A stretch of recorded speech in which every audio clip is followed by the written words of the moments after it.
report that we just played out for our viewers a little while back with regards to the need of Electoral College still being there in the US. In fact, being from the Democratic side yourself, what would you say is the take of the Democrats on this very concept? We knew why it was started historically, but now wouldn't you say Electoral College is more of a figurehead? They're just there to, go ahead with whatever the popular vote has come in from their particular counties. Yeah. And absolutely, it was started by the founding fathers of the United States of America, and it's in the Constitution. And as the news report said, it would take a constitutional amendment to change that. And that constitutional amendments have been done, and so it's not that it cannot be done. So your question is in terms of what do I think of it? I think it's a little antiquated. I don't think there's any other countries that have such a way of selecting their leader.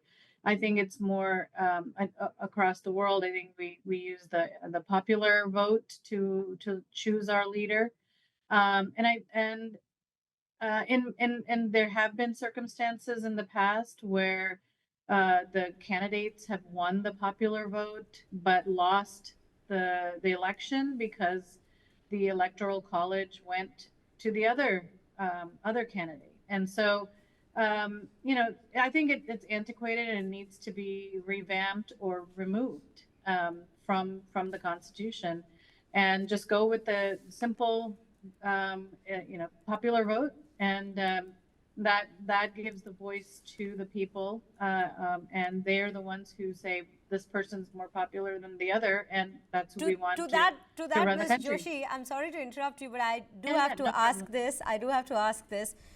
Does Harris have it in the works with regards to, or does she plan on bringing in such an amendment if she ends up becoming the president? I think she has a lot of other things that are much more important to work on. I haven't heard anything about wanting to get rid of the Electoral College. So if she does want to do that, I don't know right now. Right. I would want it. Right, absolutely. With that, ladies and gentlemen, we're also being joined by geopolitical analyst and president of the Scarab Rising, Inc., Irina Suman. Irina, very good evening to you.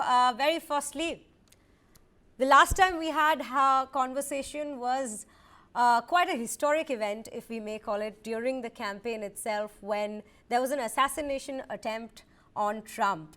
And I would like to bring in this question months after that particular attempt had taken place. Do you think Trump did play into that very angle much, or did we actually expect much more being done from his side, bringing in that assassination attempt each time, in his campaign? Do you think there were more expectations because of that historic, almost picture perfect expression of his we had seen right after the attempt, where he said fight, fight, fight? Do you think that actually did work out the way people were expecting that he might actually make use of it? Trump did make a good use of it, but mostly aimed at his own supporters. He basically kept telling them that I took a bullet for you and so forth. He didn't utilize as much with the general population, surprisingly.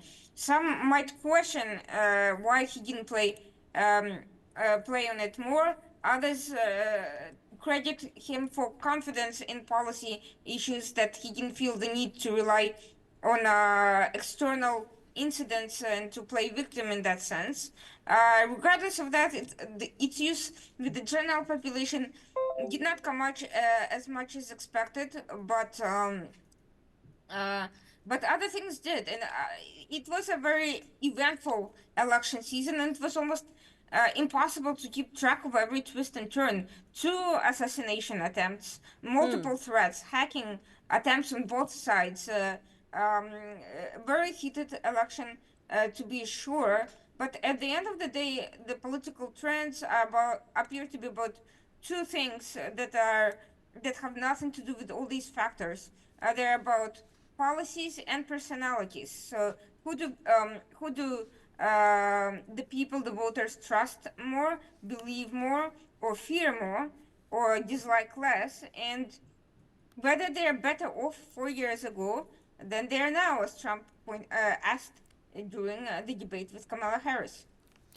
Which brings me to my second question to you, Arina. Given that we had seen such assassination attempts, and you very rightly pointed out there were two for that matter, we haven't seen any of the candidates speak a lot about gun violence in the United States during the campaigning, given that we had seen such assassination attempts during the rallies itself on one of the former presidents of America. So what does that bring out of this very campaign? We've seen other issues take center stage, but gun violence mentions not so much within the campaign. We have seen excerpts of it, of course, but not as much as one probably would expect after one of the candidates, in fact, having gone through such an assassination attempt. What's your take on it? Actually, Kamala Harris pretty much neutralized that issue by portraying herself as a gun owner, and it was a good way for her to get rid of an issue she could not fully control. She had a good grasp of the abortion issue because she could use it to galvanize the women, and she did effectively. But there's a significant number of gun owners among Democrats, and an issue that's heated, controversial, fiercely protected by the Second Amendment, and would probably have done her no favors to bring up negatively. So, from her perspective, it was better to try to gain some of these potential Democratic gun owning votes than to potentially concede issues to Donald Trump by debating him on that. Right. Now, I in fact throw this question to the floor to both of you. I'll come to each of you for your responses. This is a mention of transgender rights that we had seen. In fact, the Republican side had tried bringing in as almost an attack on Harris. But this is the first time we've seen transgender rights, in fact, being mentioned as an electoral issue during the campaigns. And we had seen that, Harris coming out to be pro-transgender rights, because that's what Trump tried to imply in his campaigns, that she is to bring in funds for transgender inmates. At this point, how do you think the Americans, the voters out there, the American voters, had to react to this? Because we know there are Republicans out there who still think of the LGBTQIA community to be a community who suffers from some sort of an illness. So would you say some voters, in fact, were, shooed away, at a lack of better word at this given point, by Kamala by taking up this very issue? While we know the transgenders, in fact, came into her support, that yes, we feel glad that there is somebody recognizing us at such a platform. But do you think that a larger mass might have gotten, a little discouraged from supporting Harris because of this? I'll come to you, Ms. Joshi, first. Yeah, I mean, so I think from the Democratic side of our point of view, we want to embrace everyone. So there's no like this person's better than the another person. So, transgender, all types of people are okay. And I don't think that it turned off any of or most of the Democrats. Alienated is the word. I think it was used alienated as a is the word I Pardon? wanted to use. Alienated is the word I wanted to use. Yeah, alienated. Yeah, yes, correct. So I don't think it alienated the Democrats per se, but I think for the Republicans, that was a point to go against Kamala Harris and the Democrats because, for whatever reason, they think that that's not the way that humans are supposed to live. But I think in all throughout history, there have been different types of people, and you can't stop them. You can't try to convert them. It's not a disease. It's just the way they are. So yes, I think it may have alienated Republicans, but for the most part, I don't know if it has alienated Democrats. And Arina, your particular view on this very matter, what do you have to say about this aspect being brought into the campaign? So, just as Kamala Harris effectively neutralized the gun law issue, Trump used the transgender issue to his advantage by never actually bringing up directly himself. He brought up anti-woke policy, to be sure. He brought up ethnic identity and racial identity politics plenty of times. He spoke about women. He spoke about practically everything without really naming this issue, and yet indicating that that's what anti-woke his anti-woke position is all about. It's not necessarily about going after any particular individuals and their rights, but it is about the excessive celebration of what he believes to be a culture, a subculture, or a social contagion. That is the perspective that he put out, and it played well, but indirectly. It played well with the more conservative ethnic communities that have traditionally gone to Democrats. It became a concern among Muslim Americans, among African American and Hispanic men in particular, and other religious communities. So without even having to name it, he kind of appealed to those communities on the issue of family values, social conservatism, and so forth. Right, right. At this point, let's also take a look at another campaign issue which both have been quite vocal about.